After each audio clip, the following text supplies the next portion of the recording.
I have that I don't want him to see. Exactly. What am I trying to express? I don't want him. That means to that thing you are even doing, you're not even sure whether or not it is wrong or bad. That means you're still trying to My pastor watched this video. I don't know. If you are my church member and you are watching this video, just look and pass. Look and pass, okay? Okay. I remember. Hi guys, welcome back to my whose channel. Hi guys, welcome back to my channel. Thank you so much for tuning in. If you are seeing my face for the first time, my name is Blessing Dabilola. Welcome to this channel. So in today's video, I have with me a very beautiful lady. Aww. Introduce yourself to my viewers. Hi everyone, my name is Esther Adenike. Yeah, welcome to my channel. Thank you for having me here. So in today's video, you can see us holding papers. I'm sure you're wondering why they holding books. So we're going to be having a Christian girl talk, like a Christian girl gist, but we're going to be doing it in form of never have I ever. So if you're interested in watching, stay tuned. So I'm going to start. That's my question. Okay, ma'am. So I'm going to be starting with the first question. The first one is never have I ever. Let me say the Lord's Prayer. The first one is never have I ever crushed on a pastor. Bayana. I have. Wow. I have not, because I said pastor. But if you say like let's say fellowship leader. Fellowship leader is a pastor now. It's not a pastor. I said pastor. Like pastor in a church. Pastor. No. You have. I am. You have. A pastor. Yes, now like pastor. Pastor. Yes, like pastor in a church. Okay, now let's move to the next one. Okay. Never have I ever been in a situationship with a brother. Laugh your wickedness. Okay. You have not, Ke? Why do you say It's not something general now. I have, my people. If you want to hear the full gist, put it in the comment section. Maybe I'll do a whole video on it. It's a very, very interesting story, trust me. I have, and it's just for another day. As for me, I'll ask you, brother, what are we doing? Don't let us even get there. I beg. Want to know. No. I chop situationship breakfast. Really? I'm going to gist you guys very soon. You tell me the gist last night. Yeah, I'm just never have I ever desired to be a pastor's wife. All my life. I have not. I cannot can. There was a time I was calling myself Yaya, like always walking around. But what is it about being a pastor's wife that is so interesting or attractive to you? I don't even know. I never sat down to talk to think about it or to really deliberate on it. But then just the hype surrounding, oh, pastor's wife, mommy, good afternoon. My dear, is work. I know actually. Forget the hype. The hype is just like 20% of the whole thing. There's a lot of hard work that goes into it. Okay. I don't think I think in my head, I like the part of just showing up in church, being the pastor, like everyone knowing this is the pastor's wife, this is the person supporting the pastor, just the person like close to him. I like that actually. Interesting. Different people. So brothers that want to be pastors, I'll be thinking some sisters don't want to marry pastors. Some of us really want to. Some people really want to marry pastors. But it's not a do or die thing, It's not a do or die. Exactly. So I'm moving to the next question. Never have I ever put on a revealing clothes. To church? Like not to church, like in my life. Revealing clothes. 100 level. Back to back. I Bomb shots. I am not. I think for me, it's something that started from even when I was when I'd not given my life to Christ. I didn't like the idea of revealing my body, wearing clothes. If I've ever worn it, I don't know, there's nothing coming to my head, but if I've ever, maybe it happened and it wasn't intentional. Maybe I already left the house and I discovered that the clothes is low or something. It's not something I admire. And as a fashion person, I forgot to introduce. Oh my God. Can we go back to the introduction? Okay, so I have with me here Why am I introducing Oliver again? I forgot to say that she's a fashion advocate, passionate and interested about fashion law. So what can you say about wearing revealing clothes as a Christian fashion lawyer? Oh my god. So what can you say about wearing revealing clothes? Actually, if you wear revealing clothes, it means that there's still something wrong with your mindset. Because as believers, every part of our life is supposed to be regulated by kingdom. And if you are still dressing like, now I'm not talking about earrings, trouser, makeup and the likes. I'm talking about the length of clothes, how revealing it is, whether it is showing your curves and all. Now if that part of you, if there's a part of you that still dresses like people in the world will dress, it means that that aspect of your life has not yet been changed, or you've not handed that part of your life over. Has not been renewed. Has not been renewed yet. Your mind in that area has not been renewed. Now I'll link this to my never have I question. Now I think I was just a religious person then. Then I moved to the I gained admission to the university 100 level, and I met some friends and they were really wild. Not that I was wild, I was still a moralist. My religious caution was still there, pressing the button. Even if they wear strapless, I won't wear strapless, but then I'll still wear the shorts. I really go low with my shorts. But then I just realized that something kept on pulling me back. Then I just changed completely. And that was when I started becoming more serious with God. So it now made me realize that the fact that you gave your life to Christ does not mean automatically that a lot of things will change about you. Because when you give your life to Christ, everything will change. But then it's in stages. If you're a moralist before giving your life to Christ, it will actually help. But then now allowing kingdom to regulate your life will allow all these things come or fall into place.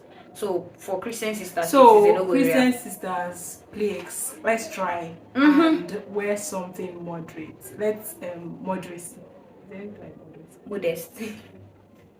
Let's modesty be our watchword and what guides us in whatever we do. Okay? Yeah, and stop asking questions like how short or how long. Exactly. Because when you start asking questions like that, it means something is wrong. You really want to do something. And you just need somebody to validate. Exactly, to validate whatever you have on your mind. So please don't even ask that question. If you've asked that question before, check your mind. You need to do something about it. Alright. So we'll move to the next question. The question is, never have I ever kept malice. Have I? I'm coming. I'm trying to think. Please think well. And think fast. Oh. I thought you put you have not. I am. I have, but people. I really tried my best though. I kept like not malice with my friend or someone of my age mates and all that person. I was even greeting her. Like I would greet her, try to like reach out to her, but she was just not being me. She was just pushing me off, and I just had to maintain my lane. Well, for me, I would say that it's something God really had to help me with. Okay, like it wasn't. I didn't see it as keeping malice. I just saw it as whenever you do something, I wasn't very confrontational, so I'll just hold it in, and it might affect my reaction towards you. I might not want to talk to you. I don't want to like. I don't want to have anything to do with you. Just let me know. It's not like I'm trying to wrap it. It's malice. Okay. But I wasn't seeing it as malice. I guess because of my personality, I just wanted to just hold back, not protect talk to yourself, you, probably frown my face and all that. And it's something that God has helped me with, and God is still helping me with, because I tend to just draw back when someone does something. Sometimes I try to confront the person and talk about it, but a lot of times I just want to draw back and maybe see if the person would realize that what they did is exactly. And then learning to say sorry also helped me, in the sense that there's always this awkwardness even after you did something. Okay, I've been talking about when people do something to me. Now when I offend people now, there's always this awkwardness that follows, and then you just want to the stiff air, because you have done something wrong. Instead of now going up front and saying I'm sorry, I tend to just draw back and then not talk to the person, and then it turns to malice. So learning to say sorry even when you are not wrong, I'm sorry, and then learning to talk about issue like, this is what happened, can we talk about it? And then talk about it. And then sometimes you just want the person to realize that you are really hurt, and then and they might not even realize it, because to them it's just something normal. So what I try to do is, even when I realize that maybe I'm not on a good page with this person, I try as much as possible to just be normal.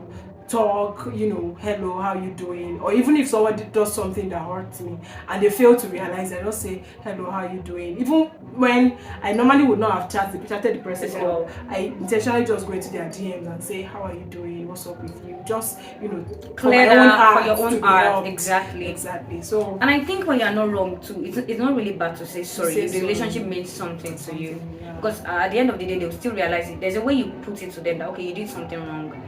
Especially if what happened is not something they really planned. Especially if hurting you was not their intention. I'm meeting them, telling them that this thing you did out of goodwill actually made me feel this way, might actually hurt them too. So finding a place in your heart to forgive first before reaching out to them too matters. But that shouldn't happen all the time. Because if it happens all the time, people might really take it for granted. So that is where boundary and respecting yourself. And then I learned something recently, and that even when you feel that you want to confront the issue, the way you confront the issue matters. I did something recently, and the way I went about it was not very nice. Not even the time, like, you might want to have peace with yourself about the issue before confronting the person. So you don't appear angry or just say something that would hurt them in the process of exactly. So you might want to have peace and have a clear head and help you control define then you confront the person about it. It's very, very important. Exactly. Maybe I'll do that because I'm still putting my eyes with that woman right now. I will go and forgive. I'll forgive her. That. Forgiveness is I'm even forgiving her, but then greeting and responding somehow. You might want to talk about it and just have closure. The Lord will of my heart. Amen. Amen. And never have I ever shoot my shot at a brother. I like you. Are you sure? Are you sure? No. Okay, I like you. Let me just see if you like me. I'll just ask God the question first. God, how far with this person? So I will not even try to at all. I have not. I mean, I don't know how people do it. Well, it depends. Okay, it depends.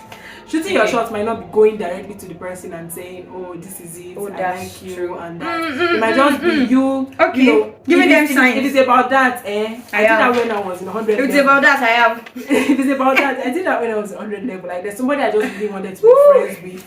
I think we're on a group together, on a WhatsApp group together. I went to WhatsApp and picked the person's number and chatted the person up. Hi, how are you doing? My name is. It's not like we were even talking. It was during break, so it's not someone I was even talking with. But I just went to his DM and then we started talking from there. So I have. For me, what I did was that I have like showing interest. It is that exactly showing interest. Already going to a brother and saying, I like you. I'm not. No. And I don't think I did that since that 100 level. I don't think I did that. I've only done it once in my life, and that's not for this video. Because not for this video. What happened was, we're already friends. I already liked him. I already asked the questions, and I already had peace on my mind. So I just wanted him to see, so that at the end of the day, to not just be as if I'm the only one thinking about the whole thing. Yeah. So I just gave a few signs, which my sister will be sharing later on our channel. I just a few things, and he got the signal. So interesting. Yeah. So moving to the next question. Never have I ever gossiped about a church member. Wait, define gossip. What's gossip? Okay, because sometimes we define gossip. There's gossip, there's gist, there's just ordinary talking, there's serious talking. All gossip. I have. Let's talk about it. I have actually. Really? Well, 99.9% of us. Talking about someone behind their back is not entirely bad. But talking about someone in a bad way behind their back, like making just, did you see her shoe? Did you see? Especially in the presence of people. Oh my god. I used to have this set of friends that we used to laugh at people.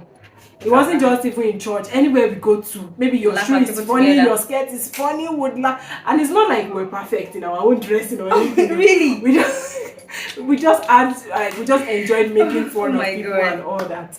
So yeah, I've gossiped about people. Gossip is not a good thing, especially when you are saying something bad about the person. That really affect the person's reputation. That will affect the person's reputation. It is really bad. I've only done that when I was hot. I did that when I was really hot. The person really did something wrong to me, and I just wanted people to know that this person is bad. Now, I didn't go around saying it to different kind of people. But if you meet me and ask me about it, I would not hesitate to tell you the whole story, blah blah blah blah blah. And that's like, yeah, that's gossip.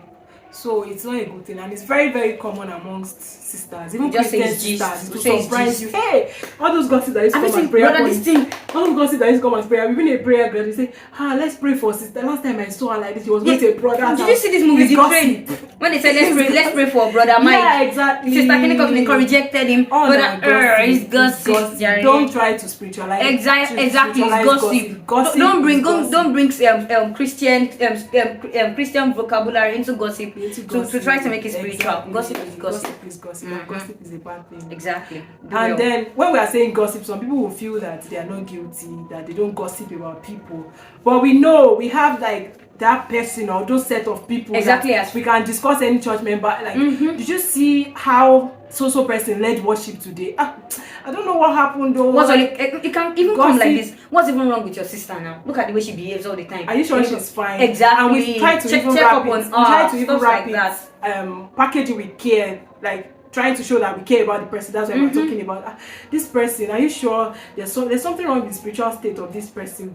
And sometimes we try to even wrap gossip. Well, let me know if you got it. So yeah, gossip is bad. But then I think this one is actually not gossip. If you like somebody, okay, and you are talking to your friend. Okay, let's say you were talking to your friends about the person, and you were just talking about what you like about the person. Yeah, okay, the way they work. No, that's not gossip. That's not gossip. So let's. I think one thing that should guide us when we talk about other people behind their back is that what we talk about, and the state of our heart. Yeah. If it's somebody that maybe you already have something, deep down you don't care. You don't like that person, Just keep short. And then there are some things we'll say before we say it. We'll say, God forgive me for what I've done. Don't say all those things. Don't say it. Because don't bother. You already know that you want to do something wrong. Yeah. So don't even say that God forgive me. Just keep quiet. It will not hurt you. Keep it quiet will not be a problem. Exactly. So yeah, on to the next. So the next question. Never have I ever gone on a date on a Sunday. Sabbath day. Spiritual sister. I'm serious. Holy sister. I have, but I did after church. Definitely, it was after church. Okay, Valentine's Day. I was already in the relationship after church. Service, not in church. Yes, it was not even a date. It was okay. We had a worship concert in the evening, so we worshiped together. We were there. Then from there, we just went to one. Mama put to just get noodles and something like not like a date. But I haven't done a date. You have. Is that no proper date, please? Alright, now I have with my full chest. Never have I ever served someone breakfast. Countable 1 million times. No, I have not though. Wait, what define breakfast? What is breakfast? Okay.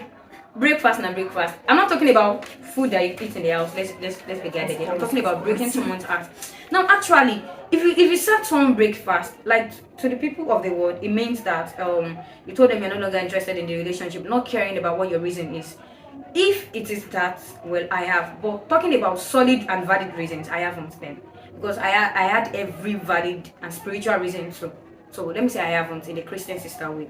But to the people of the world, let's say I have. No, please don't say Christian sister way. Have you ever ended like serve breakfast? Served. You have. Don't package it. You have. But I have. Some people will say breakfast is saying no to somebody. Well, I think we're going to get to that question. Okay. On that. All right. Next question. Never have I ever rededicated my life to Christ. Amen. Amen. 1 million uncountable times. Always running out everywhere you go service to give my life to Christ. And back then it wasn't really because I wanted to rededicate my life just to go and see Papa Deboye. Then he would talk and it would touch me. Your own is on another level. I will now rededicate my life to Christ, honestly. So much that they sent my name from National, that's redemption camp, to my zone. Like for them to monitor me, like my name came out in 8 places. So much that my coordinator had to say, Esther, what is really happening? I said, hey, I just dedicated my life to Christ. I had fallen short of the, oh my God. Something I really want to talk about. What religion did to us. You think once you give your life to Christ, and then there were times I gave my life to Christ, and then I'll come back home, write the 10 commandments, and say I'm now a new creature. Like I've given my life to Christ now. Thou shalt not lie. Thou shalt not. Because there's really no bringing up. Yeah. Like once people give their lives to Christ, there's nothing. There's no system to monitor them. To help them grow into the new life they have received, and then they'll just go like that, and then when they come back to church, there's another altar call. They feel they have not given their lives to Christ, and they keep answering altar calls. I think the salvation talk. Okay, don't let me say this, but then people, I don't think people really know what it means to give their life to Christ. Exactly. Some people think, although I'm already born again, but if I do something wrong, like tell a lie, it means I've taken back my life. So that's what I was going to say. That whenever I give my life to Christ as usual, after the altar call, I'll go back home, write 10 commandments. Do Thou something shalt wrong. not steal, thou shalt not lie, thou shalt not.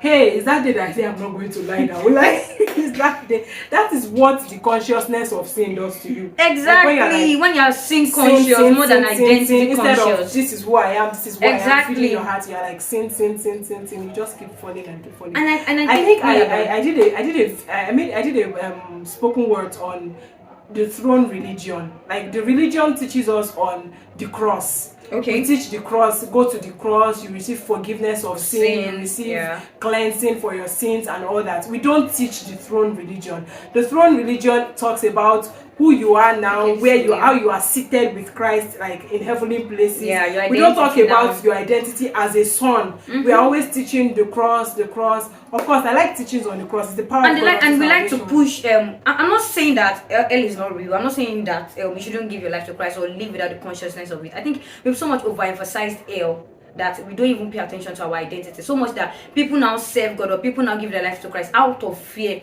not out of conviction. And fear and then is that fear they continue exactly if you do something out of fear, then it is not. If you do this, exactly. Oh my God. Because it is perfect love that casts away fear. If it is truly the love of God that is pulling you, then it will come as a revelation of what He has done, not because you are scared. So people see salvation as a means to invade hellfire. I don't want to go to hellfire, so let me just give my life to this person. Exactly.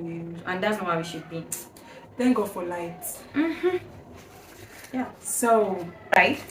Never have I ever muted my pastor from viewing my status. Me.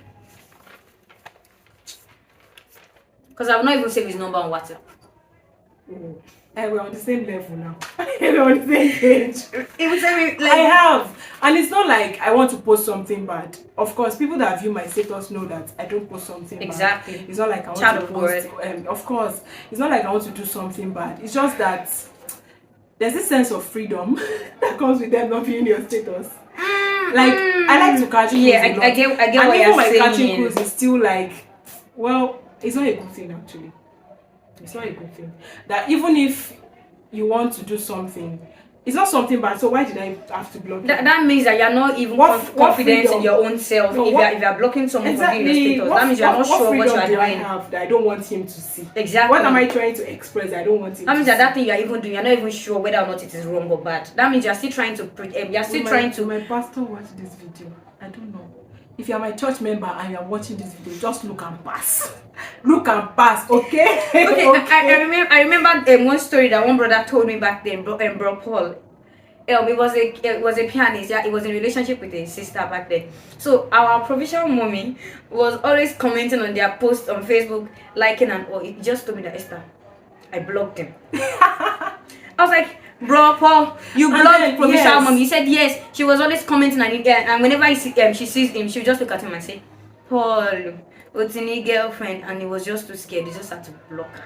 I think my own comes from a place of, there are some, my pastor would not judge me. Okay. But I don't want, there's some people that they are very mature with social media. They know what to post. They know that if you post this thing, it's not bad. It's not even that. It's that they don't post often. And then, I know I'm not matured. I try to form maturity. It's not even maturity. I know that not post often. This is something. Some people believe it is. They don't post often. They don't do this. They just don't catch cruise. Don't post memes. Don't post comedy. Just post Jesus is Lord. Thank you, Jesus. They don't even post Jesus is Lord. Nothing. They just feel that. Of course, there are some people that they are just like that. Okay, but there are some set of people that feel that it's maturity. Yeah. So I think my blocking my pastor comes from a place of I post really often. And I don't want a situation where you would think you're no longer. I'm always posting. This girl, she's always on social media, on Instagram. Are you even serious? Are you sure? But I don't think my pastor would judge me like that. After this video, I'm actually going to go and block him from viewing my status. You should start You should do doing that. my status. I really should do that because now that I'm trying to even look for the reason, there's really no genuine reason why Exactly. I do that. So I'm going to upload For them. me, it's not status. I don't think my pastor views my status, but then I don't like replying his messages because he's always sending me forward to 10 people. My pastor Those does are, not do exactly, that. so can be really frustrating. Never have I ever rejected a brother, a spiritual Holy Ghost filled, tongue speaking brother's proposal. Oh yeah, no. Wait, I'm trying to think. I don't even need to think. Tongue speaking. I haven't. Are you serious? So anybody that comes to you say yes? No. I don't understand.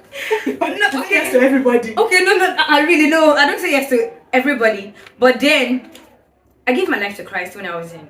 Okay, let me say I rededicated my life to Christ when I was in 300 level. You got serious with God. I got serious with God when I was in 300 level, and I didn't have any relationship until I got to 500 level, stroke 400 level. Okay. Yeah, so I didn't have series of brothers to say no to. You get? I didn't really have series of brothers to say no to, so it was just like there were no brothers around to say no to like that. All the brothers were just normal guys, not tongue speaking spiritual brothers that we still even sit down to teach the Bible. They were the ones I said no to. But spiritual brother, tongue speaking, I know that okay, this one actually has something to offer the world. He actually has an assignment, the call and the grace of God and the anointing of the Lord upon his head. He's dripping glory, knows his identity, he can preach fire. No, I don't think I've ever said no to a brother like that. But the rest I pass. Men and brethren, I have, and I'm not shy about it. I mean, I can only marry one person in this life. Exactly now. I can only marry one person, and I want to use this opportunity to say that, brothers, I know that proposal or rejection hurts. Yeah. But then you should also understand that don't take it personal. Like, don't take it to heart. It might just be that you are not the perfect person for her. It might just be that the timing is wrong. This is actually bringing something in my mind. But when you're done, I'll talk about it. Like, it might just be that the timing is wrong. It might just be that there's somebody better out there for you. Don't say because I have heard God, this is that you must hear God concerning. I mean, and then you now start threatening her with if you say no to me, you have missed God's will for your life. You say no to me, you better yield. Please, you better do this. I can hear God myself too, brother. I mean, she's free to say no. Exactly. It's not just one person that God has out there for you. In fact, it might even be God saving you and keeping you for somebody better.